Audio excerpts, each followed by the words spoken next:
7h47, então temos contato com o senador Luiz Carlos Reis, que gentilmente nos atende nesta manhã de quinta-feira, para conversarmos sobre a mola propulsora da economia do Brasil, a agricultura e do nosso Rio Grande também. Bom dia, senador. Bom dia, Evandro. Bom dia aos amigos ouvintes da Rádio T. Prazer falar no Manhã Total, para Erechim, para toda a região aí do Alto Uruguai. Prazer falar com vocês.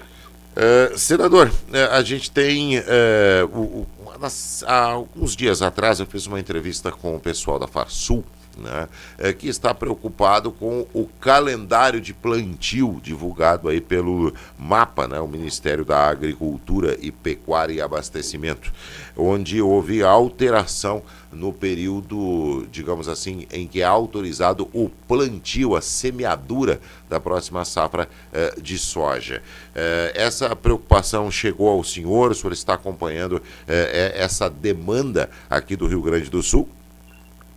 Recebemos da Farsul, recebemos do pessoal ligado às cooperativas também, essa demanda, o pessoal da FECOAGRO, e fizemos esse encaminhamento ao Ministério da Agricultura. Há uns quase 2 meses nós estamos pelejando nesse assunto, não tínhamos a resposta do ministro Carlos Fávaro, da Edilene, do próprio Carlos, que é o secretário de Defesa Sanitária Animal e Vegetal. Esse assunto me tem impressionado, porque o Rio Grande do Sul é um grande produtor de semente, né? E o pessoal que usa irrigação ou produz semente, nós produzimos para outros estados da federação. E causa um problema para esse pessoal que planta em épocas diferenciadas, porque tem água no caso, entendeu? Então nós fizemos esse encaminhamento, estamos cobrando, mas infelizmente, Evandro, ainda não tivemos sucesso. Essa demanda da FECOAGRO, da Farsul, para nós resolvermos esse impasse com relação à janela do plantio, em função dos riscos climáticos que o movimento que o governo coloca, o zoneamento agroclimático. O vazio sanitário é pacífico, né? Isso já é pacificado há bastante tempo, né? Porque o vazio sanitário é o período em que não é permitido que exista em nenhuma lavoura plantas de soja vivas, né? Ali. Então, isso é um ponto pacífico. A discussão é o período de plantio que foi reduzido em 30, 40 dias. Isso, além dessas questões de semente e a questão do clima, ainda há a questão da possibilidade de 2 safras, né? Porque nós temos aí o pessoal que planta o milho, né, e depois a soja. E se não se mudar esta data, muitos produtores não vão conseguir fazer essas 2 safras, vão acabar tendo que optar por uma delas. Isso também causa um prejuízo para o produtor, mas também para o estado do Rio Grande do Sul, né, senador? Para o produtor, porque nós viemos já nos últimos 4 anos 3 safras frustradas, entendeu? Então, tudo que prejudica o produtor nesse instante, isso aqui não ajuda, não é questão climática, é uma questão dessa adequação do zoneamento do Ministério. Isso prejudica os produtores do Rio Grande do Sul. Então, por isso é mais uma perda que a Farsul preocupada, a FECOAGRO preocupada, e nós também, e não os produtores. Mas eu vou fazer um outro assunto que eu vou aproveitar essa oportunidade agora, de um assunto que eu vinha já trabalhando há um tempo, e parei, e agora voltou. É um diesel verde. A Petrobras lançou recentemente na refinaria que tem hoje em Rio Grande a possibilidade, Evandro, de um diesel verde com soja, óleo de soja. Vai fazer um teste. E eu tenho já um assunto que eu iniciei um processo há um tempo atrás, ainda no método biodiesel, para poder usar óleo de nabo forrageiro. Então, é uma outra alternativa. Passei a Petrobras, a Braskem e a Ultra, que são donos da refinaria, acharam muito interessante.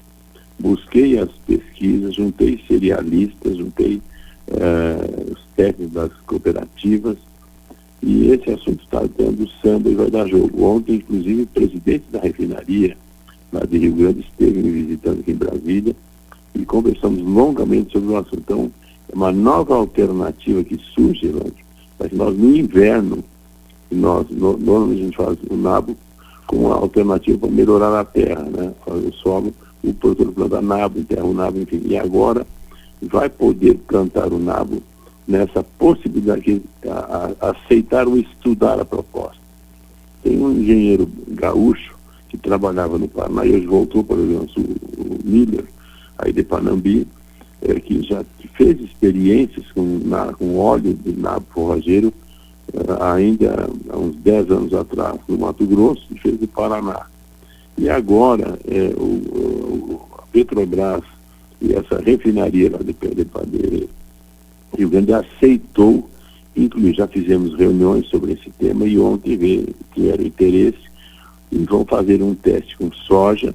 A Bianchini de Porto Alegre, na usina de biodiesel, está mandando óleo de soja e vão fazer também uma experiência que o Coraça das cooperativas, da CCGM, passou uma bolsa de nabo forrageiro, que estão fazendo um teste na Bianchini em Porto Alegre para ver as características desse óleo. Então, é uma coisa importante.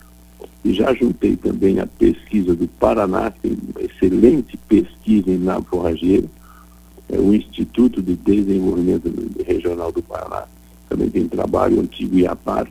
Bom, então estou juntando, acabei de dar a notícia, e depois nós conversamos melhor sobre esse tema. É uma alternativa importante, que nós temos além desse vazio sanitário que você fala, que nós estamos comentando aqui, existe um vazio de plantio no inverno. Se nós pegarmos o que nós plantamos de milho, o que nós plantamos de soja no verão, e o que nós plantamos no inverno, por exemplo, de trigo, de cevada, centeio, aveia ou pastagem, é uma área infinitamente menor. O próprio nabo, que é uma alternativa de rodízio de cultura, é 500 mil hectares.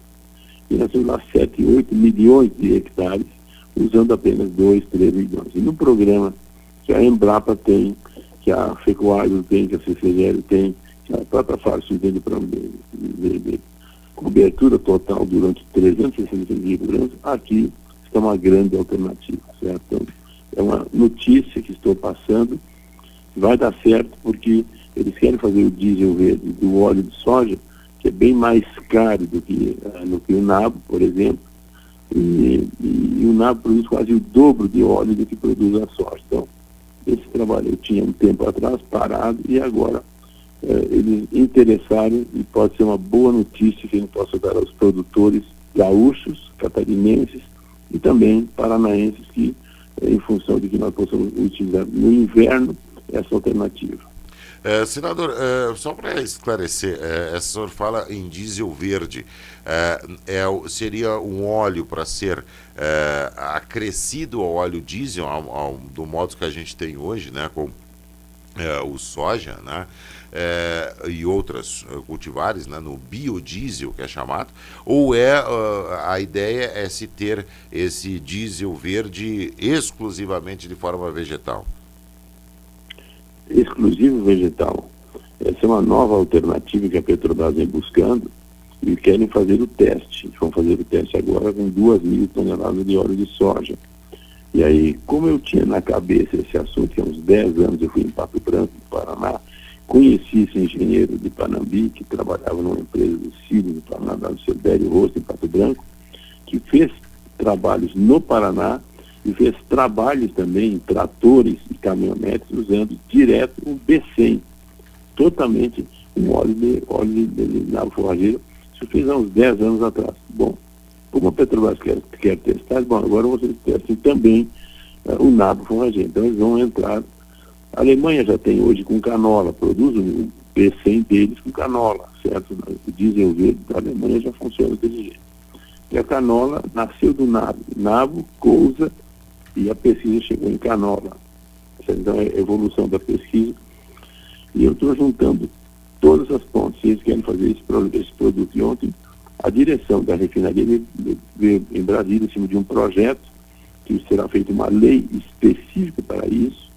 E o pessoal queria fazer pinhão manso, queria fazer outras alternativas. Aqui nós temos uma grande alternativa comercial que qualquer agricultor que planta soja hoje pode plantar o nabo. Então é uma alternativa importante para o inverno, né? Para quem não planta o trigo, por exemplo, que reduziu muito a área de trigo, no Rio Grande do Sul e no próprio Paraná. Então tem uma alternativa diferente para o inverno, se der certo o que nós estamos idealizando. É, importante.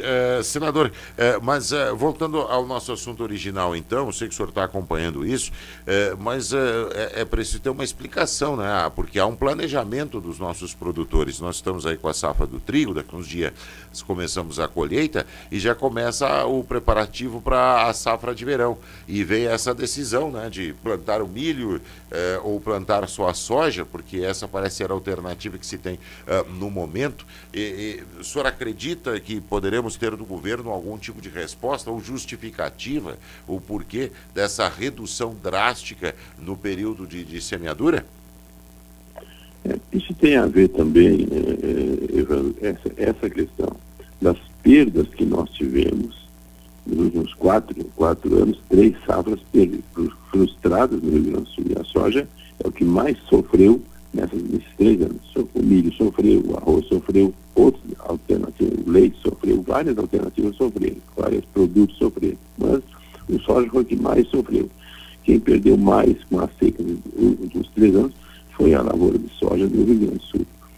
Isso também faz com que o governo pense diferente. Nessas questões, eu cheguei a ouvir de um técnico do Banco Central que nós temos que abandonar a soja no Rio Grande do Sul. Imagina, hoje o carro-chefe da produção do Brasil e também do Rio Grande do Sul é a soja. Então não podemos vamos abandonar. Então tem que usar alternativas, irrigação, água para poder fazer a irrigação. E esse também, essa questão aqui do período de plantio, para poder fazer essas 2 safras que nós falamos anteriormente. Então, nós vamos insistir cobrando do ministro Carlos Fávaro e do Carlos, que é o secretário de Defesa Sanitária Animal e Vegetal.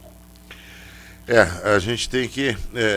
essa é uma das apreensões que nós temos aqui no nosso estado do Rio Grande do Sul. Falando um pouquinho de política, dá uma panorama da situação. Aí hoje o Senado aí está para discutir aí a reforma tributária, né? Eu sei que isso requer aí um estudo mais aprofundado, porque nem os especialistas na área conseguiram ter um diagnóstico se a aprovada lá na Câmara dos Deputados é boa ou não. Enfim, mas dá um panorama para nós de Brasília, senador. Na questão da reforma tributária, Evandro, nós temos nós, da oposição no Senado, tomamos uma decisão.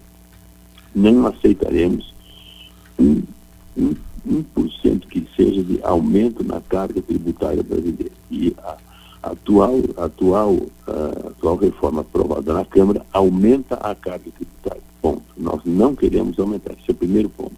Segundo ponto, alguns setores da indústria gostaram da reforma, mas o comércio, os serviços, a própria agricultura vão pagar essa conta. Todos os serviços, advogado, médico, dentista, agrônomo, eu sou um agrônomo profissional liberal, todos os profissionais liberais pagarão essa conta. Ontem, num evento que eu tinha aqui na Souza Cruz, estava o presidente da Abracel, bares e restaurantes. Todos pagarão a conta. Qualquer bar, restaurante, enfim, dirigido em qualquer lugar, pagará essa conta. Então, alguém paga e o agro também pagará essa conta. Então, nosso trabalho nesse instante, como oposição, não aceitarmos o aumento da carga tributária e trabalharmos para reduzir o que eu já falei. Profissionais liberais de todas as categorias, o comércio e a agricultura pagarão essa conta que alguém ganhou. Essa reforma foi desenhada na Paulista, em São Paulo. Ali é banqueiro, grande indústria, para eles está bom. Se para eles está bom, alguém vai pagar a conta. E esse alguém são os serviços, é o comércio e também a agricultura. Então, a nossa luta nesse instante no Senado é para evitarmos essa catástrofe em cima da questão da reforma tributária. E uma outra questão também preocupante é o abuso do Supremo Tribunal Federal. Fizemos pronunciamentos essa semana passada, temos cobrado uma posição, agora ainda tem uma sessão de debate sobre uma questão gravíssima, com relação às drogas. O Supremo tem 2 leis, uma lei sancionada no tempo do Lula e outra lei sancionada no tempo do Bolsonaro, partidos diferentes, pessoas diferentes, ideologias diferentes, mas as 2 leis proíbem o uso da droga no Brasil. E agora querem liberar até 60 gramas. Isso, Alexandre Moraes chega, 60, o que é 60 gramas? É um crime, um absurdo. Então, isso já está sendo votado no Supremo, já está 4-0 contra nós, contra a família. Religião, fé, pessoas que têm família, que pensam em família, já está 4-0 contra as famílias brasileiras, as pessoas de bem, e seguramente isso vai ser uma derrota para nós, para a família brasileira. A questão hoje desse processo está em votação no Supremo Tribunal Federal, com uma liberação do Israel. E pior, Evandro, vão liberar as drogas e vão liberar milhares de presos que estão hoje nas cadeias do Brasil inteiro vinculados com droga. Porque se libera a droga, tu vai liberar o preso. Então, vem essa avalanche de bandidos que estão presos para poder fazer o quê? Então, é complicado. Essas situações nós enfrentamos todo dia no Senado e temos debatido esse tema nos últimos dias, porque esse processo está em votação e daqui para a semana que vem deve ter a conclusão dessa votação no Supremo Tribunal Federal. Preocupante esse processo. E o outro assunto é as questões indígenas, que a região sofre muito.